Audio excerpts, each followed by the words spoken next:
Let's see what else we got.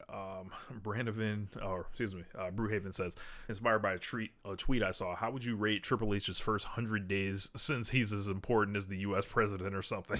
Fuck. Okay. I don't I don't watch WWE. I'm not so I can't really give you a fair assessment. Now I'm going to try to now. So when it's wrong, I already told you on the front end. So don't come on the back end and say, "Well, you said," but what about? I already told you I don't really know. I think that the first 100 days of Raw and SmackDown and pay-per-views have been better than it was before he took over. In the 100 days before he took over, absolutely. Um, do I think that is as good as it was when he was booking NXT? Hell, fuck no. Like I the stuff I hear, the stuff I see, I am not nearly as impressed as when I was watching NXT from like 2018 to 2000, beginning of 2020. Um, I will say that I mean, I can't speak for Crown Jewel, did not watch it. But like the Extreme Rules show and Clash at the Castle, those are good shows or very good shows or whatever you want to call them that are like stand out as far as being better than anything Vince would have decided to do. So if the idea is a judge it versus Vince, it's been absolutely a lot better. In a vacuum, I still think like Stardom and AEW have been better. Even with AEW being in a weird situation where they're missing like hey, where are the three of your like five or six top acts? Like what the fuck? But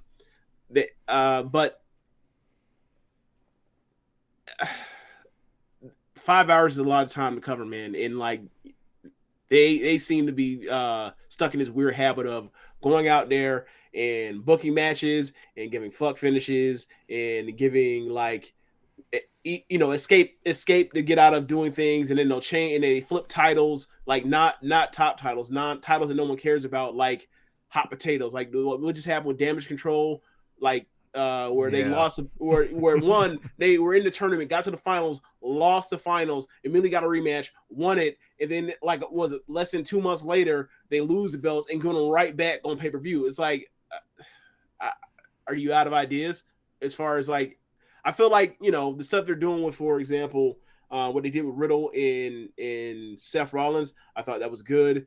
And then they had the match, and they ended up bringing out, they had the what do you call it? Fight pit, everything, and they had a very good match in that. And like the bloodline still seems to be going strong. Like they have like booked the US title strong as hell, but like some of the returns they had are like they're like they came in, the Monster Pops haven't done shit. Like Gargano hasn't done shit. And it seemed like he immediately was coming in to set up to do something with Austin Theory. Where's that? Where that though? Kevin Owens, he's been off TV for a few weeks. I don't know why he's off TV. Don't know what's going on. I don't know. But like, Here was a case that he wasn't booked on Saudi Arabia, so they didn't use him in this cycle. I mean, that makes sense. But then again, like Sami Zayn. So right. So like I mean, what was I gonna say? I had no, I can't remember what my point was going to be, but like it's in a vacuum, not impressed, but still way better than whatever Vince was doing. I just, something strange has happened with all this. Like the first couple weeks, my group chats were blowing up. I couldn't just have a nice Monday night in peace or Friday night and being left alone until Rampage. It was going nuts. Everyone was going crazy for every return of Z level mid Carter that was happening, and the fact that they're saying wrestling on TV and like acknowledging that there's like another world outside of WWE on commentary at times. Right. All these as crazy, as if they never watched NXT and watch Murrow go out here and like fucking just nerd drop as if he was Mike Tenay or Excalibur. Right. or Ian Riccaboni. You Yeah. know, while I'm told it's a sin that Excalibur, you know, will tell you someone's history, this is apparently now accepted and loved. I'm like, all right. So like I said, I was hearing all these things the first couple weeks, you know, week 2, week 3, you know, and then all of a sudden, you know, the group chat started going silent. Yeah. You know, the group chat start. I would say that particularly after Clash at the Castle. Yeah. You know, after Clash of the Castle, it's just like, man, I thought it was Monday. Usually, you know, they're telling me, you know, what I'm missing. You know, I'm being a hater. You know, by not even responding and saying so. I was getting all the accusations.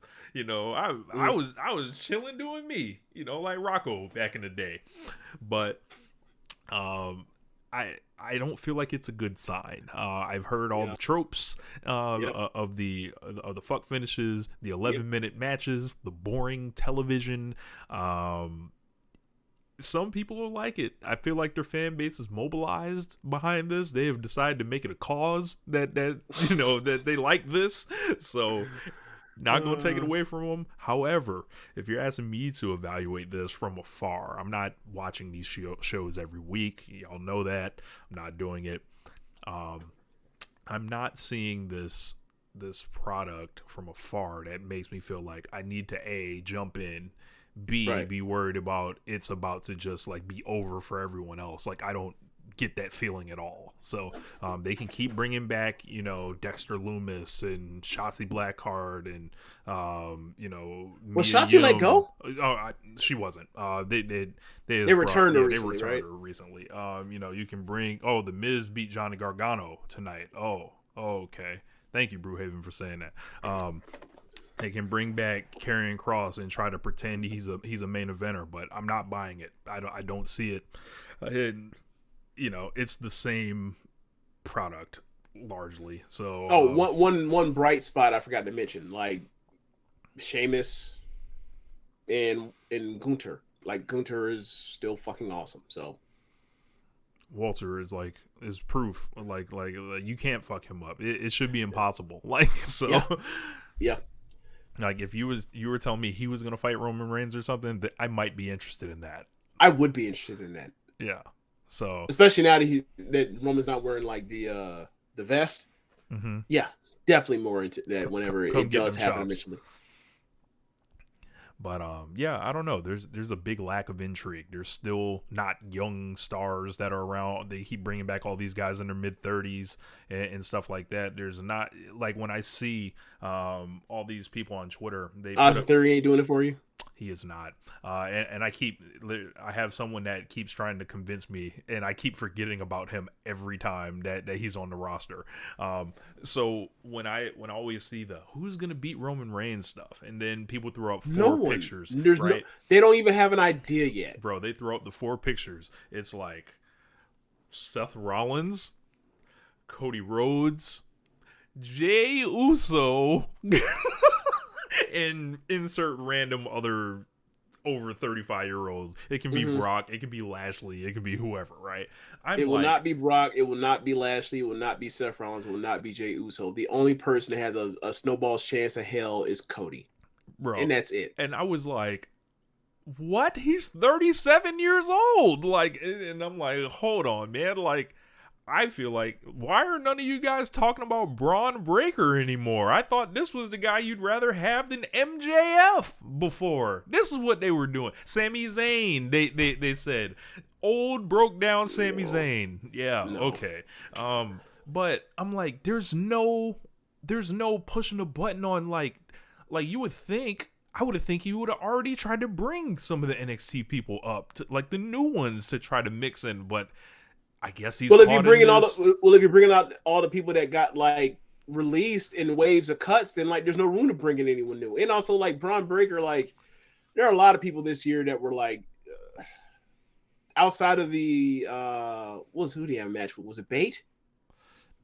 Or was it a three-way match recently with JD McDonough, who is the former Jordan Devlin's name is yes, that's right. And also Bate, I believe, is a 3-way match. And I heard that match was awesome. Yeah, So I'm like, if it's not that guy that everyone should be, I feel like that's the guy everyone should be Well, Rich, championing. it's two of the very best wrestlers in the world in there with him. If it can't be an awesome match, then like, what the fuck are we even doing? Yeah. And then like I don't think the like I look at Roman, right, and he's like older than Cena was when Cena was wrapping it up at this point, right? But I don't get the feeling that Was like he? the average WWE fan, Cena was 35 at WrestleMania 28. Okay, so I think okay. So think about a couple Okay. years after that, Yeah. like, and Yeah. then Yeah. 2014 he's like 37, and then like a Mhm. couple years later, that 2017, I'm still here because you can't do your job. He's like Mhm. 41 ish, Mhm. right? Reigns is 37 ish, and this is like always when WWE starts thinking about their next whoever, right? Is going to lead them through. But I think they have a unique situation with Roman Reigns to where his part-time schedule doesn't even matter at this point because he's so beloved within the WWE fan base. I don't think they even think about these natural pro wrestling things of like getting the next person ready, who's the next megastar, if you got somebody that's, you know, that's staring 40 down, that's not that far away. Like, I don't think they want any person, but they don't want to be thinking about the future. They're riding with the bloodline, like, the throwing the fingers up and stuff like that. So I just don't think you're right, and I just don't think like they want 10. Yes, in the comments, they want 10 more years of community theater. Yes. I don't think there's 10 more years left. But what I will say is that like Roman may be the same age as John Cena, but as far as like the shelf life, even though Cena's more charismatic and a better promo, all that, but like John Cena went from 2005 to 2000, let's say 15 or whatever else, like on top. Mm-hmm. I guess with this, I guess thinking about it from that perspective, like when did Roman get on top in your opinion? What year? Uh, 2016 or I 15? thought 15. Okay, so he still, in theory, has a few more years, even though the age is different. But like, also Cena had more wear and tear up to that stage than Roman even did. Mm-hmm. I mean, and he got started a little bit quicker, and I would Yeah. say this: at least Roman Reigns was on the roster in like 2012 when we could point and be like, "Oh yeah, there's somebody that might be there." But like in WWE, is it Seth Rollins? Is this what they're No, counting on? Like, I no, don't. it's definitely not Seth. They've it, they have I don't, how do I say this? They are using him to get other people over. That's the whole thing. That's his whole entire thing this year is like, you're a made star. We'll send you out there to get other people over. So for Riddle, for Cody, that's been the whole thing, is to get these other guys that can be at the top of Raw or whatever else. That's the whole thing. Like, they are not using Seth in the way, like they're using him almost like Tanahashi. Let's say like a year ago. Mm-hmm.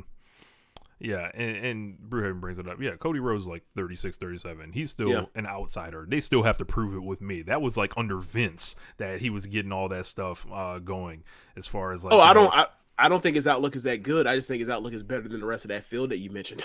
Oh no, I was talking the comments. Yep. Oh, okay. But yeah, with Cody, like, he has a built-in Royal Rumble story, right? But they could bring his ass out there and lose like quick. Don't get it twisted. Lose the Rumble or lose the match? Lose the match. He can Oh, win the yeah. Rumble, and then Oh yeah. That's who do you definitely- think you that's were, definitely- Mr. that's- AEW? That's what I think would be the most likely play. If I were going to do it, I'd have him go out there and win the Rumble. Everyone's super happy. Have him beat that ass, and then you have a story of if need be to where they could do it next year or whatever else or whatever, or they can move on and whatever, or figure out whoever else. But like, I just don't think they actually really have a plan to figure out how or who is next to beat Roman. I really don't think, and if they do, like, I don't think it's going to be by the Hollywood WrestleMania. I don't feel like it's fair to ask the who's going to beat the Roman question at this point, because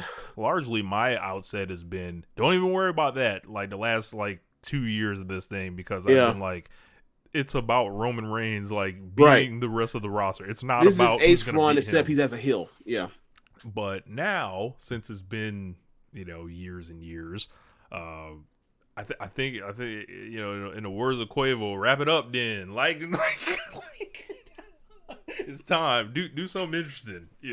I But look. You could have people sold. really like this whole Yeah, family descent thing with all of them. And for me, I I'm just see like, it, and I'm just bad. I see the clips, and I'm like, I don't hey, get it. bro, right? Because I think it's because we're just like, all right, they already the champions. Is it going to lead to them crumbling from the inside? No. Okay. Is it going to lead to Roman or the Usos losing either one of the belts? No. Okay. Is it going to lead to like a breakout like thing for anybody outside of maybe Solo Sikoa? No. Okay. Are any of them going to ever get to a show and challenge Roman for the belt, and people are going to be behind them, and they can have a back and forth match, and they can tease all the stuff or whatever else? Bro, like I don't why? even think that's going to happen. Like, why wouldn't they book a one-off, like the Royal Rumble, right? Why wouldn't they just, like, say, all right, Solo Sikoa, what you got? We'll have you face Roman Reigns at the Royal Rumble and just try to have a great match or whatever and, give him something in defeat. But I feel like that, like, would be I don't think they think like that. Like, they don't think in the terms of, like, hey, Mariah, you just showed up. Go out here and have a match with Shuri, like, on the anniversary show, and then, like, prove your worth, and then, like, we'll sing you on the center roll after that. I don't think they think like that. Yeah. They don't think in terms that's too pro wrestling. Because, like, to me, like, him being in a Royal Rumble would be stupid. It would be like, all right, we know you're just a waste of a spot, but it's like, all right, if they could get a month of TV out of, Solo Sikoa maybe, overstepping, Read the messages.